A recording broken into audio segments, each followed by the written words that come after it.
What's up, everybody? Matt Gajewski here, back again, talking college football. And today we have a very special edition of the show. We are breaking down the college football playoff semifinal. Before we get started, if you enjoy this content, please consider subscribing to the channel or leaving a like on the video. Those two things help a small channel like this immensely. So thank you if you've done that. It helps us get in front of new viewers and continue doing this. Last thing, we do talk about sides and totals during the breakdown, so if you or someone you know has a gambling problem, please call or text 1-800-GAMBLER. All right, the layout as usual, we are going to start with personnel changes for these teams, injuries, coaching changes, stuff like that. Then we'll get into resumes, and we will follow that up with on-field player matchups as we break down these games. First and foremost, Miami takes on Ole Miss. Miami is a 3.5-point favorite. The total in this game is 52 points. We have one really slow team, one really fast team.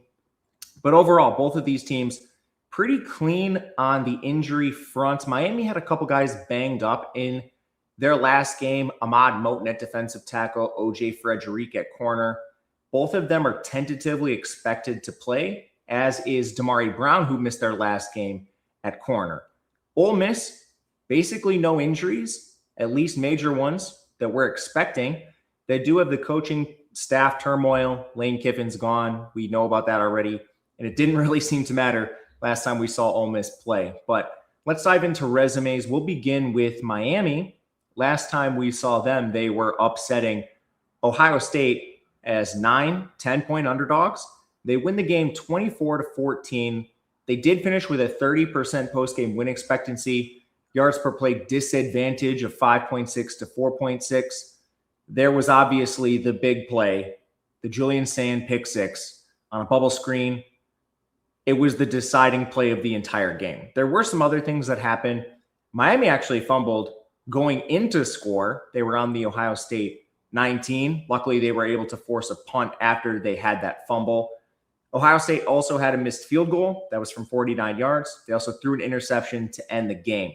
But overall, the biggest play of the entire game, without a question, was that pick six. And when you look at what Miami did on offense, they actually had a pretty good run game. That's something that's been a positive for them recently. They did a decent job against Ohio State's defense. They only allowed Beck to get sacked twice, pressured on about 33% of dropbacks, just a little bit high. Sand was about the same, though. He took 5 sacks. He was only pressured 17 times on 40 dropbacks. Both teams had situational offense that was effective for them, but ultimately it was not the most offensive-friendly game. Jeremiah Smith was really the only productive player for Ohio State. For Miami, it was a lot of Beck scrambles. Mark Fletcher was probably their best player. But overall, this Miami team did enough. Anyway, for Miami, other games that we saw them play, Texas, they beat them in a very low-scoring environment in the first round. Earlier in the season, they had the Notre Dame win, which basically carried them to the playoffs, beat South Florida, beat Florida. Those were key non-con wins that did the job. And then they stumbled in conference play early on, barely beat Florida State. They were crushing them, played a very vanilla second half and allowed them to crawl back in the game. They lost to Louisville by 3 points, outcoached in that game. Lost to SMU by 6 points in overtime, outcoached in that game. And all that is to say, Miami is capable of playing with just about anyone at the top of college football, but they also have these head-scratching games where the results don't really make sense with the talent on the field. Ole Miss, awesome season for them, even losing their head coach. I mean, that's part of it. They beat Georgia in the last round, 39-34. And according to a lot of post-game statistics, post-game win expectancy, this was closer than it should have been. Ole Miss finished with a 98% post-game win expectancy. They outgained Georgia 6.5 yards per play to 4.9. And part of the reason it was closer, Kewan Lacey had a pretty bad fumble for a touchdown in the first half of this game. Georgia had some things on their own. They missed a field goal. It was a 55-yarder, not really any business kicking something like that in college. And Stockton did get strip sacked on his own 23. That led to an immediate Ole Miss touchdown. Stockton was only sacked twice, which was a big question in this game for me. They did use him a lot rushing. It just wasn't very successful. This Ole Miss team did a great job containing him. He actually had designed rush attempts of 11. And when you look at what Ole Miss did, I mean, Chambliss took 0 sacks. So both pass rushes were kind of neutralized. the more explosive offense in this game was just flat out Ole Miss. They had multiple 40-yard passing plays. The secondary and he was getting the ball out fast too. The secondary, you had Dalen Everett, Ellis Robinson, DeMello Jones all give up 70-plus yards for Georgia. The receivers just flat out won for Ole Miss. But anyway, the rest of the season, they beat Tulane in the first round of the playoff and a number of SEC wins. Their only loss was actually to Georgia earlier in the year. We've discussed this at length. That was a pure shootout that ended with Ole Miss having to punt late in the second half, with Ole Miss having to punt late in the second half and Georgia just not really ever having to punt until they sealed the game on the last drive. But overall, wins against Oklahoma, LSU, Florida, a lot of the good SEC teams Ole Miss has beaten. So let's get into player personnel. We'll start with the Miami side. Carson Beck at QB. He finished with a pretty good season, 74% completion percentage, 8.3 yards per attempt, 14 big-time throws, 10 turnover-worthy plays, 10 interceptions.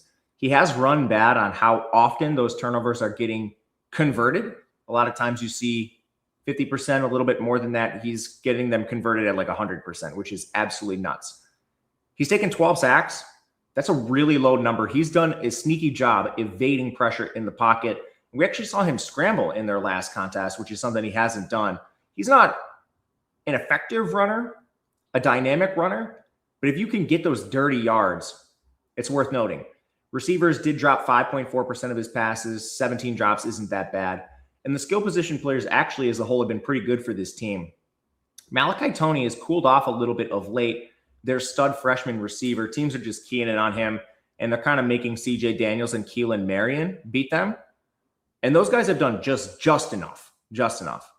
So you have Malachi Toney. He crested 1,000 yards in their last game. They've used him as a ball carrier. My only worry with him is he's been plagued by the fumbling bug, and it hasn't caught them. He fumbled in their last game. He jumped right on it, though. It kind of actually bounced right back into his hands. But they have gotten productive games from CJ Daniels and Keelan Marion. They need to keep doing that. Daniels, 469 yards, Marion, 626. The tight ends aren't super involved, but you get Lofton and Bauman out there occasionally too. The real difference maker from Miami the last two games has been Mark Fletcher on the ground. 5.4 yards per carry. He was hurt at the end of the season, so his rushing totals only come in at 947 yards, 10 touchdowns, 16 catches. But he just had 90 yards against Ohio State, which is saying a lot. That's a good run defense. And he had 172 against Texas A&M. He's been a real difference maker for this team. And that's important because they need a back that is dynamic. The run blocking unit is already top 16. Pass blocking unit is first. This is a good offensive line. It's led by their right tackle, Francis Mauigoa. His counterpart, Markel Bell, has been pretty good. On the left side, interior, they actually use 6 guys in there. Brockermeyer and Ennis Cooper are full-time starters, but Matthew McCoy and Samson Okunlola rotate left guard. It's not because one of them's bad either. Both are well above average. This is an abundance of resources type situation for Miami. But ultimately, I will say this. It is good to see them a little more dynamic, using more pieces of the offense. They were really relying on Malachi Toney down the stretch of the season, but there have been multiple players stepping up. As for Ole Miss's defense, this is the weakest defense in the playoffs. I think part of that is their offense plays at the speed of light and kind of leaves them to hang out to dry once in a while. But you look at them, 42nd overall, 22nd in run defense. That is their strength. 71st in coverage, 83rd in pass rush. They've allowed multiple signal callers to have passing success. Retzlaff even did in their second game. Part of that was garbage time. Gunnar Stockton in the first game was at 9.3 yards per attempt. Taylon Green found aerial success. The only time they've really been beaten on the ground is with rushing QBs. And we saw Georgia try it. Ole Miss had a good game plan. Beck's not on the spectrum. The guys that have gotten them were like Kamario Taylor, John Mateer, Taylon Green. That's not going to be a viable path. So this could be a tough matchup for Miami. Ole Miss last week did a phenomenal job against Stockton on the ground and through the air. The run defense was very good. They have an excellent edge group as far as run defense goes with Cam Franklin, Suntarine Perkins, and Principal Umamilan. They're not the best pass rushing unit, but they do hold an edge. And then Will Eccles and Xavier Harris are awesome inside. If you're trying to attack this Ole Miss defense, by far the weakest place is at linebacker with TJ Daugherty really struggling. But they have made some changes that might help them in the future. Andrew Jones has been playing more. He'd kind of been splitting time with Taj Chambers through the regular season. And teams have kind of attacked that unit. But you look at the tight ends and the running backs and who might exploit them in the pass game, those are the least involved players for Miami's offense.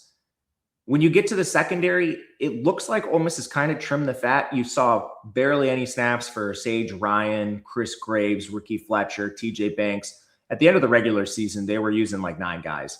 So that solidified Wyatt Williams, Kapina Gushikin at safety. Gushikin's kind of their nickel. Antonio Kite at corner, Jalen Braxton at corner. Those are all solid. Even trimming the fat, they still had one safety position, that second safety, with Nick Cull. That's been the mess for them all season long. Their weakest secondary position's been that safety opposite Wyatt Williams. They've tried Banks, Cull, Ryan. It hasn't mattered. That has been a mess. So that certainly is a place that you could look to attack if you were Miami, as well as those linebacker positions. I think Fletcher's a fine receiver. I'm just not sure that is how they want to play. But anyway, let's get to the other side, because I do think Miami moves the ball against some of those weaknesses. I don't know if you're stopping Trinidad Chambliss at this point, man. He is unbelievable. 66.5% completion percentage, 9 yards per attempt, 27 big-time throws, and 9 turnover-worthy plays, 3 interceptions. And just for reference, he's run hot on the turnover-worthy plays. Carson Beck has 1 more turnover-worthy play than Trinidad, but 7 more interceptions. So that just speaks to kind of the volatility of some of those things. But anyway, he's only taken 13 sacks. The negative plays are still non-existent for Trinidad Chambliss. Receivers only have 14 drops. Pass or pressure rate for this team is very low. It's an awesome unit overall. Part of that is Trinidad. And then he's awesome on the ground. He has 520 rushing yards, 4.1 yards per carry. That threat helps the O-line. It opens additional room for like a Kewan Lacey, who's going to best 1,500 yards this year. He's already at 1,464. He has 23 touchdowns, 28 catches of every down back, and then they go 6 deep at receiver. Harrison Wallace, 894 yards, coming off a huge game. Jazon Stribling, 734 yards, coming off a huge game. Deuce Alexander's had moments, as has Caden Lee, Winston Watkins. Daquan Wright is a very difficult tight end to defend the way they use him, splitting out wide, lining up in line, and everything in between. The offensive line is a concern for me. This is a weird unit. So they're 85th in run blocking, 26th in pass blocking. This is why his skill set, like what you get from Trinidad Chambliss, is so valuable, because he does things on the ground that make up for maybe lapses in the offensive line. And this unit already is a good pass blocking unit. Some of their weaknesses come inside. They're actually very good at tackle. Jaden Williams at left tackle, Diego Pounds at right tackle, far from the biggest weaknesses. Left guard Patrick Kutas is also solid. Center, Bryson Sanders comes in right around average, and the real weakness is that right guard spot with Delano Townsend. But again, a lot better at pass blocking than run blocking. Even looking at some of the, first of all, it wasn't the best pass rushing slate of opponents. They did not face a lot of the elite teams in the SEC. But when they did a good job. Like, they played Oklahoma's pass rush. Oklahoma only had 1 sack and 13 pressures on 49 dropbacks. Ole Miss did about as well as any other team against this Oklahoma pass rush. So I think they can hold up. And they're going to need to. Miami has the #1 pass rush in the country, better than Oklahoma's. We just saw that be a huge game record against Ohio State, who had to bench their right guard again. But it's not just that. Miami's jumped to 4th in total defense overall, 12th against the run, 16th in coverage. The only QBs who have found some success through the air were Julian Sand. He was at 8.2 yards per attempt. Drones was at 8.4. Kevin Jennings of SMU was at 8.1. The only team that even got above 3.8 yards per carry was Virginia Tech. That was basically just the mobile signal caller being kind of a cheat code, because this edge group is, I'll put it up there with any edge group in the country. Ruben Bain and Akeem Mesidor, they were getting sacked from Marquise Lightfoot in their last game. I mean, this was a unit that completely wrecked the Ohio State game. And then inside, you have Justin Scott, Ahmad Moten assuming health, David Blaine, Armando Blount. They're deep there. The biggest concern for me is the linebacker room. We saw this exploited in 2 main contests. Really, the Louisville game was the biggest one, where they won via their quick game. Wesley Besaint is solid, but Motore, he's pretty good in run defense, but they've really, really struggled when he's had to play in coverage. So if you have pass-catching running backs, tight ends, if you can keep this team in heavy personnel on defense, you can definitely exploit the backers. And then in the secondary, Miami's used 7 DBs regularly, and a lot of them have really developed. Keontae Scott is awesome. We saw him with the pick 6. Jacoby Thomas at safety is great. Bryce Fitzgerald, he's another elite freshman safety. He doesn't play quite as much as some of the other guys, but when he's out there, he's been a real difference maker. And then Zechariah Poyser, Xavier Lucas, Ethan O'Connor, all those guys aren't far behind. The only question here is, what are you getting out of OJ Frederique? He left with what looked like kind of a foot injury. It was kind of a weird play when he was out there and went down. He was limping around. But that's really the only question. And you have to protect long enough. We have seen the secondary exploited at times, but not very often. And a lot of times it was with big physical receivers running quick game, like Chris Bell was one of the most successful receivers. I think Ole Miss has an answer to this and can score. Miami has allowed at least some points in a fair amount of their games this year. Talking 22 to Florida State, 24 to Louisville. SMU is above 20. We'll see what this Ole Miss team can do, who lives via explosive. Special teams, Ole Miss is 18th, Miami's 48th. No real huge edges there. As far as the game goes, we show more value on an over than a side. And that comes down to, first of all, Ole Miss's defense is the weakest in the college football playoff. And we actually still have the Ole Miss offense power rated ahead of the Miami defense. So just efficiency should be there from both teams. Pace is a question with the way Miami plays, coming in 130th, but Ole Miss should neutralize some of that. And as far as the side goes, we do show a little bit of value on Miami. We make it outside the field goal. Not a ton, not one I'm probably going to end up playing, but one to keep your eye on. If this goes to like 3 or something flat, there might be something to play on the Miami side. But that is where we stand with this first game. Oregon takes on Indiana. Big Ten rematch. Currently, Indiana is a 4-point favorite. The total in the game is sitting at 47. We did take a 46.5. I'm not sure it moves a whole lot farther, but before we get ahead of ourselves, only real injury for Oregon is Evan Stewart still. He's probably not going to play this year, which makes a lot of sense. They've gotten a lot of guys back. Indiana, Stephen Daly, Kellen Wyatt, they've been out for a bit now, both edge rushers for that team. But overall, a pretty clean bill of health for both squads. For Oregon, their resume, they just absolutely slaughtered Texas Tech in the last round, 23-0, 90% post-game win expectancy. They only allowed 3.8 yards per play to Texas Tech, but the real concern for me was 3.8 yards per play themselves. Now, there's a lot of context that needs to be had here. Oregon had a lot of 4th and 1s they went for that they didn't get. They actually had 3 4th and 1s or thereabouts that they didn't get. Now, they did fake a punt, and one of these was on like the goal line trying to go in to score. So, I mean, you kind of have to go for something like that. But none of these were more than 4th and 2. Anyway, those were all – it's a very good Texas Tech defense on the other side. There's not really any shame in missing them. They also missed a field goal. They threw an interception at midfield roughly. Luckily, Texas Tech gave it right back. But all this to say, it was kind of sloppy for this Oregon team, which doesn't even consider penalties, botched snaps, missed handoffs, like miscommunications. There was a lot of that on the Oregon side. Fortunately for them, there was even more for Texas Tech. My goodness. They threw an interception at their own 35. Oregon actually ended up having to punt that because of penalties. They missed a field goal. Texas Tech fumbled at their own 26. That was an immediate Oregon field goal. They got strip sacked at their own 31. That was an Oregon touchdown. They threw an interception going into score. That ended up being a touchback for Oregon. They caught it in the end zone. They had 3 turnover on downs themselves. Only one of them was in Oregon territory. I mean, this offense couldn't move the ball at all.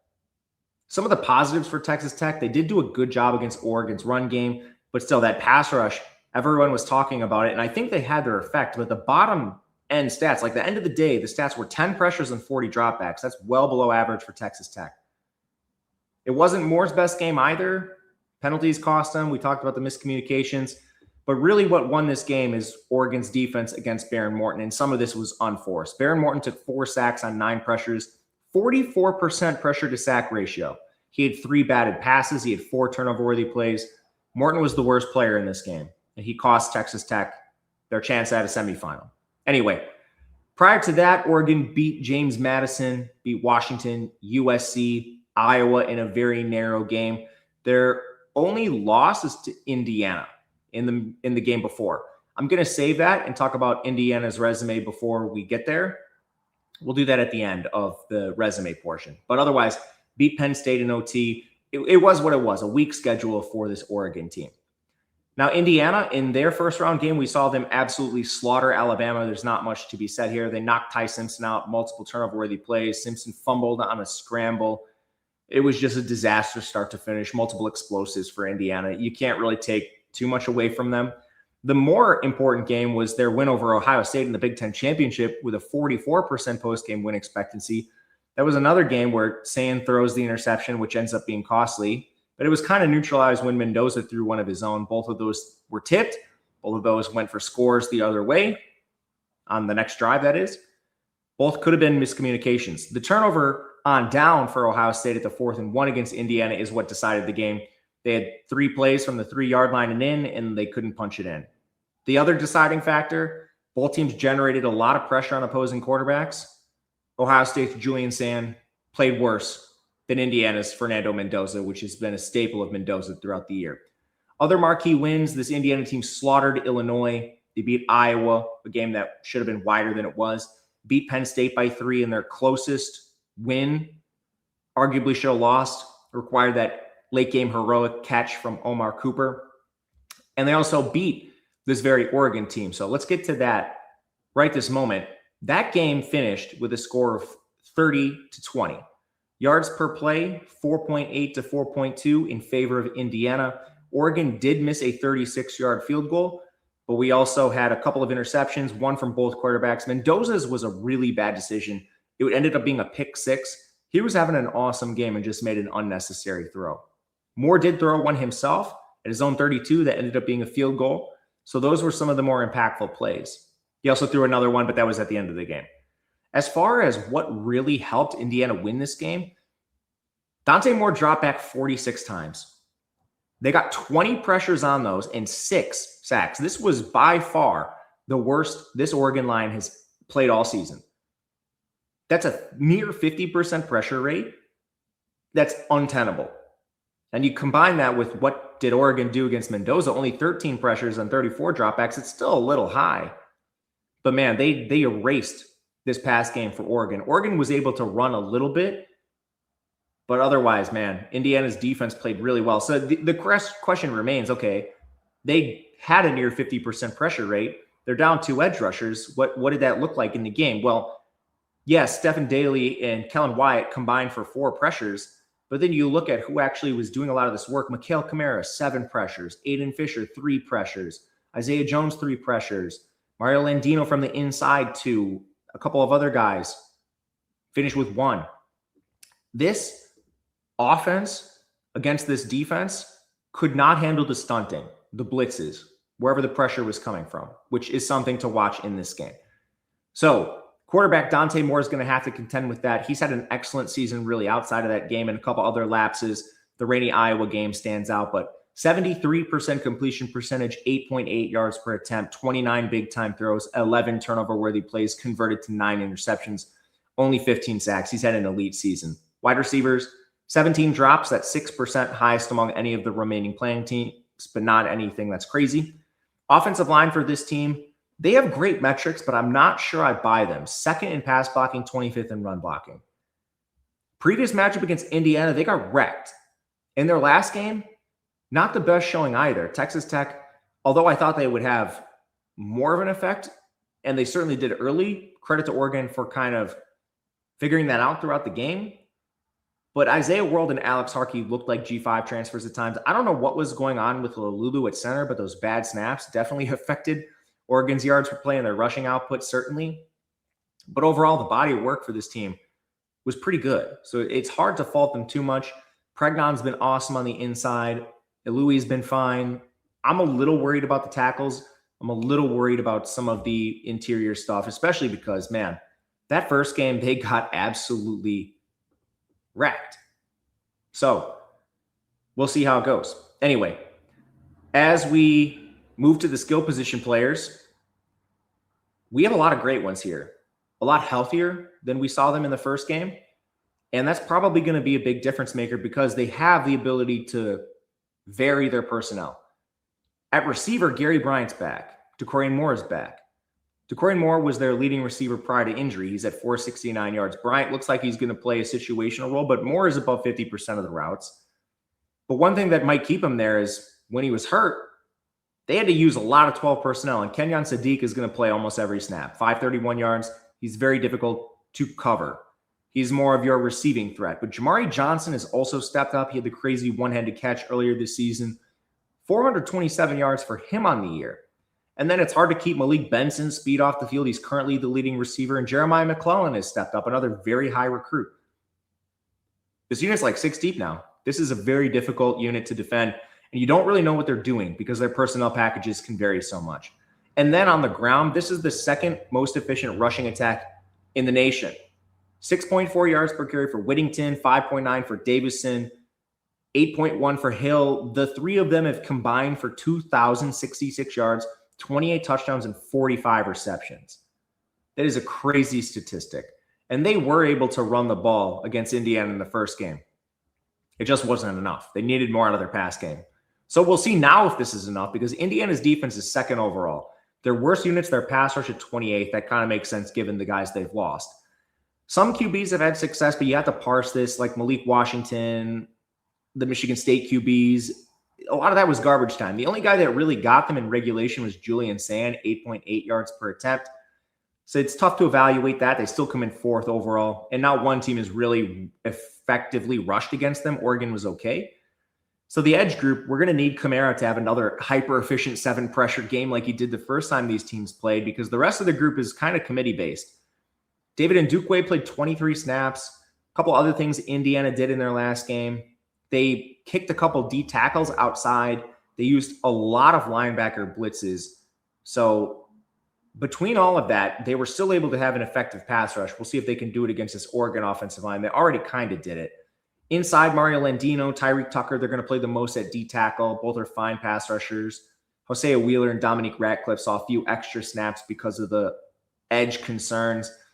Elijah Hardy, Aiden Fisher, and Isaiah Jones, all going to play a lot. They like to use 3 backers because of their multiple skill sets. Jones is pretty good in coverage, sometimes plays in the nickel. Hardy and Fisher both pass rush plenty as blitzers. It's still a tough defense. The DB room, not one single weakness. D'Angelo Pons, Jamari Sharp, Devon Boykin at your corner spots, Amari Farrell, and Lewis Moore at safety. Overall, I think Oregon probably has a little more offensive success than the first game, just given they've seen this defense once. Hopefully they can have a better pass protection plan. And the skill position players are a little different than they were the first time, but that's easier said than done. Indiana's defense has been awesome. On the other side, Fernando Mendoza, Heisman winning season, 71.5% completion percentage, 9.5 yards per attempt, 24 big-time throws, 10 turnover-worthy plays, 6 interceptions. If you have one gripe with his game, he's taken 21 sacks. That pressure-to-sack ratio is a little high, but he's honestly gotten better at that. Similar to like a Beck, he's not the best runner, but his feel in the pocket has improved, and he's actually scrambling for some pretty effective yards, which has been big for this Indiana team. On the ground, they turn to Roman Hemby and Kalen Black. 1,905 rushing yards, 15 touchdowns, 18 receptions. They don't use the backs a lot in the pass game, but these are some of the hardest rushers in the country. Kalen Black is going to get you every single yard that's blocked and then some. We mentioned Mendoza. He's at the 256 yards. Mainly what you're getting there is timely scrambles. And then injury has helped this receiving core too. So at various points, Omar Cooper and Elijah Surratt have gone down. Those are your 2 leading guys. Cooper is at 849 yards. Surratt's at 727. Okay, Charlie Becker has to step up. He's barely played this year. Like Charlie Becker has played in 4 games, like as a full-time player. He's 566 yards. This dude is incredible. EJ Williams is still there, 425 yards. Riley Nowakowski continues to give them a lot of dirty yards, 352, on top of what he's doing as a blocker. They've got like 5 legitimate guys that are pass catchers in this offense, not including the running backs. O-line for this unit's been very impressive. They have an elite left side with Carter Smith, Drew Evans, and Pat Coogan. Bray Lynch at right guard comes in a little bit behind them, but he's also been hurt playing through it. Credit to him. They've rotated the right tackle spot throughout the year. Ademola Ajani drew the start in their last game, which was a little bit weird to me. I thought it was going to be Mikowski or Khalil Benson. Ajani did get the start. He played okay. Benson still got off 21 snaps in the game. They're going to rotate that spot a little bit. Benson's been the best. I don't know why they've kind of soured on him and decided to use him as a rotational player, but it kind of is what it is. But Oregon's defense has been very good. 8th overall. Weakest units against the run, they're 30th. By no means is that a weakness. They held Mendoza to 6.9 yards per attempt last game, 3 yards per carry for Indiana. The only QBs that really had success were Mark Gronowski, and they barely threw. A rain game, they had one long pass, and Jaden Maeva, and he was barely above average. Very few teams have rushed effectively against Oregon. They have great edge rushers in Mateo Uyagalele and Tatum Teote, especially good run defenders. Amari Washington is an elite defensive tackle, and Barry Alexander is not far behind. Unlike a lot of teams still left, there's not really any weakness at linebacker. Bryce Betcher and Jerry Mixon are very good, and they're very good in coverage, which is hard for collegiate linebackers. And then you got 4 studs in your secondary: Brandon Finney Jr., Jaden Kennedy, Dylan Thieneman, and Aaron Flowers. And one upgrade they've made is they benched Theron Johnson for Ife Obadegwu, which has really helped their pass defense. They erased the Texas Tech offense, Indiana didn't have a ton of offensive success in the first game. They definitely were the better team on that side of the ball. But man, this is still a tough defense to face. Ultimately, we still show some value on an over, which is very, very scary to me. I was lucky to get the half point of closing line value. Hopefully it doesn't come back. 47 is okay. Pace is bad in this game. Oregon 102nd, Indiana 127th. You're going to rely on offensive efficiency from both teams. And while they didn't have the best games in the first time out, these are still, if the NFL draft started today, probably the number 1 and number 2 pick with more dynamic offenses since we last saw them. So we're fine with that. As for a side, we currently have Indiana -2. Not a ton of value. I don't have a good feel for where this goes. I won't lie to you. Depending on how it moves, and if Indiana takes like late money closer to kickoff, I might be tempted in an Oregon side. But this team also already lost this game by 10 points. And you can look at projected margin of victory like simulated based on the actual plays on the field. So I went back and did that. And based on the plays on the field, Indiana had a 99% chance to win that game. Makes sense, they won. But the adjusted margin of victory was 16.9 points.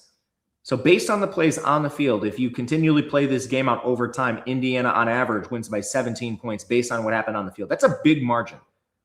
So I'm hesitant there, even if it moves Indiana's direction. I don't know if I can play an Oregon side. But that's where we sit. That was a long breakdown. Thank you guys for watching. I appreciate you. We'll be back with the national championship. College hoops are coming up very, very soon. I have to travel later this week.